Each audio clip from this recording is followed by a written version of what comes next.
Matthieu, chapitre 12. En ce temps-là, Jésus traversa des champs de blé un jour de sabbat. Ses disciples, qui avaient faim, se mirent à arracher des épis et à manger. Les pharisiens, voyant cela, lui dirent : « Voici, tes disciples font ce qu'il n'est pas permis de faire pendant le sabbat. » Mais Jésus leur répondit : « N'avez-vous pas lu ce que fit David, lorsqu'il eut faim, lui et ceux qui étaient avec lui, comment il entra dans la maison de Dieu, et mangea les pains de proposition, qu'il ne lui était pas permis de manger, non plus qu'à ceux qui étaient avec lui, et qui étaient réservés aux sacrificateurs seuls ? Ou, n'avez-vous pas lu dans la loi que, les jours de sabbat, les sacrificateurs violant le sabbat dans le temple, sans se rendre coupables ? Or, je vous le dis, il y a ici quelque chose de plus grand que le temple. Si vous saviez ce que signifie « Je prends plaisir à la miséricorde, et non au sacrifice », vous n'auriez pas condamné des innocents. Car le Fils de l'homme est maître du sabbat. Étant parti de là, Jésus entra dans la synagogue. Et voici, il s'y trouvait un homme qui avait la main sèche. Ils demandèrent à Jésus : « Est-il permis de faire une guérison les jours de sabbat ?» C'était afin de pouvoir l'accuser. Il leur répondit : « Lequel d'entre vous, s'il n'a qu'une brebis et qu'elle tombe dans une fosse le jour du sabbat, ne la saisira pour l'en retirer ? Combien un homme ne vaut-il pas plus qu'une brebis ? Il est donc permis de faire du bien les jours de sabbat. » Alors il dit à l'homme : « Étends ta main. » Il l'étendit, et elle devint saine comme l'autre.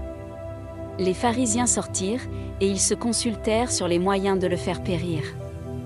Mais Jésus, l'ayant su, s'éloigna de ce lieu. Une grande foule le suivit.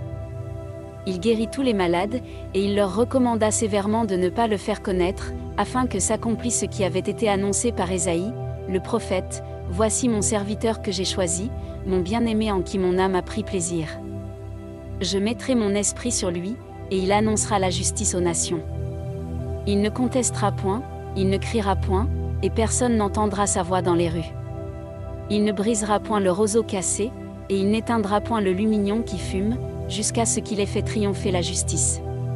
Et les nations espéreront en son nom. » Alors on lui amena un démoniaque aveugle et muet, et il le guérit, de sorte que le muet parlait et voyait.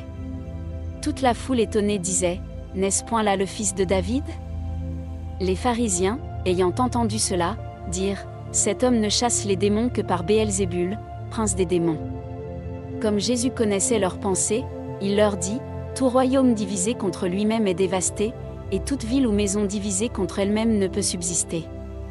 Si Satan chasse Satan, il est divisé contre lui-même, comment donc son royaume subsistera-t-il ? Et si moi, je chasse les démons par Béelzébul, vos fils, par qui les chassent-ils ? C'est pourquoi ils seront eux-mêmes vos juges. Mais, si c'est par l'Esprit de Dieu que je chasse les démons, le royaume de Dieu est donc venu vers vous. Ou, comment quelqu'un peut-il entrer dans la maison d'un homme fort et piller ses biens, sans avoir auparavant lié cet homme fort ? Alors seulement il pillera sa maison. Celui qui n'est pas avec moi est contre moi, et celui qui n'assemble pas avec moi disperse. C'est pourquoi je vous dis, tout péché et tout blasphème sera pardonné aux hommes, mais le blasphème contre l'Esprit ne sera point pardonné. Quiconque parlera contre le Fils de l'homme, il lui sera pardonné, mais quiconque parlera contre le Saint-Esprit, il ne lui sera pardonné ni dans ce siècle ni dans le siècle à venir. Ou dites que l'arbre est bon et que son fruit est bon, ou dites que l'arbre est mauvais et que son fruit est mauvais, car on connaît l'arbre par le fruit. Race de vipères, comment pourriez-vous dire de bonnes choses, méchants comme vous l'êtes ? Car c'est de l'abondance du cœur que la bouche parle. L'homme bon tire de bonnes choses de son bon trésor, et l'homme méchant tire de mauvaises choses de son mauvais trésor.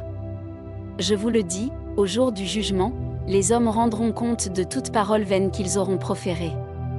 Car par tes paroles tu seras justifié, et par tes paroles tu seras condamné. Alors quelques-uns des scribes et des pharisiens prirent la parole, et dirent : « Maître, nous voudrions te voir faire un miracle. » Il leur répondit : « Une génération méchante et adultère demande un miracle, il ne lui sera donné d'autre miracle que celui du prophète Jonas.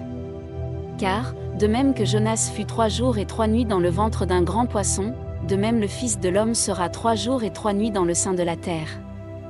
Les hommes de Ninive se lèveront, au jour du jugement, avec cette génération et la condamneront, parce qu'ils se repentirent à la prédication de Jonas, et voici, il y a ici plus que Jonas.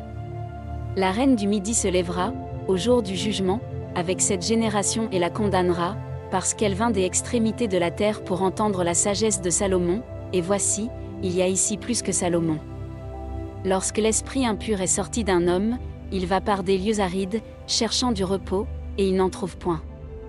Alors il dit, je retournerai dans ma maison d'où je suis sorti, et, quand il arrive, il la trouve vide, balayée et ornée.